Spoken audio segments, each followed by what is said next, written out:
Hi friends, welcome back to my channel. இது நவரசம். இன்றைக்கி நம்ம பார்க்க போகிற ரெசிபி கொழுக்கட்டை எப்படி பண்ணுறதுன்னு பார்க்க போகிறோம். வாங்க இது எப்படி பண்ணுறதுன்னு பார்க்கலாம். நான் ஏற்கனவே 2 கப் அரிசி, 1/4 கப் பாசிப்பருப்பு ரெண்டுத்தையும் தனித்தனியாக எடுத்து ஊற வச்சுருக்கேன். அரிசி 6 மணிக்கூர் ஊற வச்சேன், பருப்பு 1/2 மணிக்கூர் ஊற வச்சு எடுத்து வச்சுருக்கேன். அப்புறமா ஒரு மிக்ஸி ஜாரில் 1/2 கப் தேங்காய், அப்புறம் நம்ம ஏற்கனவே ஊற வச்ச அரிசி, இந்த ரெண்டுத்தையும் சேர்த்து அரைச்சி எடுத்துக்கலாம். இந்த ரெண்டுத்தையும் சேர்த்து அரைக்கும்போது டேஸ்ட் இன்னும் ரொம்ப நல்லாயிருக்கும்.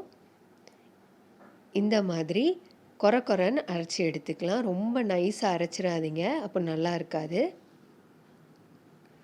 அப்புறமா ஒரு கடாய் வச்சு கொஞ்சமாக எண்ணெய் விட்டுக்கோங்க.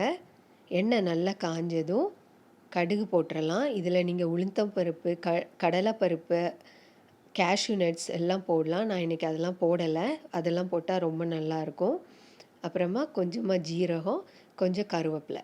இது நல்லா பொரிஞ்சதுக்கப்புறமா நம்ம ஏற்கனவே அரைச்சி வச்சுருக்கிற தேங்காய், அரிசி இந்த ரெண்டுத்தையும் இதில் போட்டுடலாம். விட்டதுக்கு அப்புறமா கொஞ்சம் நிறைய தண்ணி விட்டுக்கோங்க அது வேகிறதுக்கு. அப்புறமா நம்ம ஏற்கனவே ஊற வச்சுருக்கிற பருப்பு இதையும் அந்த அரிசி கூடயே கலந்துடலாம். அப்புறம் தேவையான அளவு உப்பு போட்டுக்கோங்க.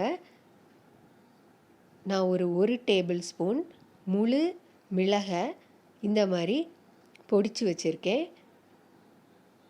அதையும் இதில் போட்டு நல்லா மிக்ஸ் பண்ணி விட்டுறலாம். இப்போவுமே நல்லா மிக்ஸ் பண்ணிக்கோங்க. இது இப்போ தண்ணியாக இருக்கிற மாதிரி இருக்கும், ஆனால் போக போக ரொம்ப திக்காயிரும். அதனால நம்ம முதல்ல இதை நல்லா மிக்ஸ் பண்ணி விட்டுறணும். கிண்டிகிட்டே இருங்க, கிளறி விட்டுட்டே இருங்க, இல்லைன்னா அது அப்படியே அடி பிடிச்சிரும்.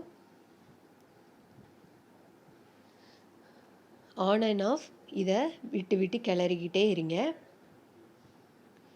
பாருங்கள், அது திக்காயிடுச்சு. ஃபஸ்ட்டு நம்ம எவ்வளோ தண்ணி விட்டுருந்தோம் அந்த தண்ணி எல்லாம் அப்படியே உறிஞ்சிட்டு இப்போ நல்லா திக்காயிட்டு வருது.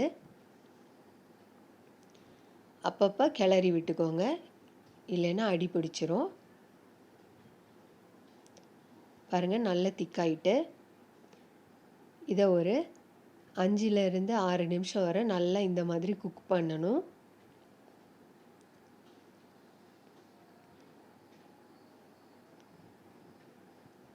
பாருங்கள், உங்களுக்கு அந்த கடாயிலிருந்து நம்ம அந்த அரிசி, பருப்பு எல்லாம் அப்படி தனியாக செப்பரேட் ஆகிட்டே வந்துட்டு இருக்கு.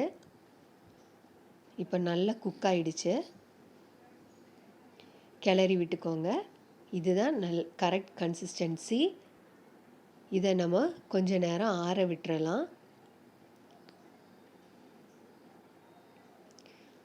அது ஆறுனதுக்கப்புறமா நம்ம இந்த மாதிரி உருண்டை பிடிச்சிக்கலாம் குட்டி குட்டியாக.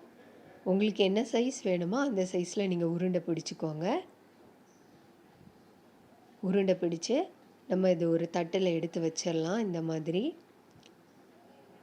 அப்புறமா நம்ம இதை இனி வேக வைக்க போகிறோம். எல்லா பால்ஸும் உருட்டியாச்சு.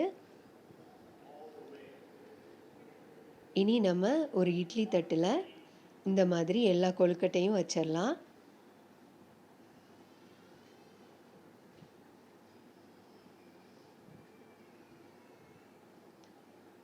வச்சுட்டு நம்ம ஒரு 15 to 20 மினிட்ஸ் இதை வேக விட்டுறலாம். இப்போ பாருங்கள், 15 மினிட்ஸ்க்கு அப்புறம் நான் திறந்து பார்த்தேன். திறக்கும்போது நல்லா வெந்துடுச்சு கொழுக்கட்டை. இது நல்லா ஹாட்டாக சர்வ் பண்ணுங்கள். டிஃபனுக்கு ரொம்ப நல்லாயிருக்கும். தேங்க்ஸ் ஃபார் வாட்சிங்.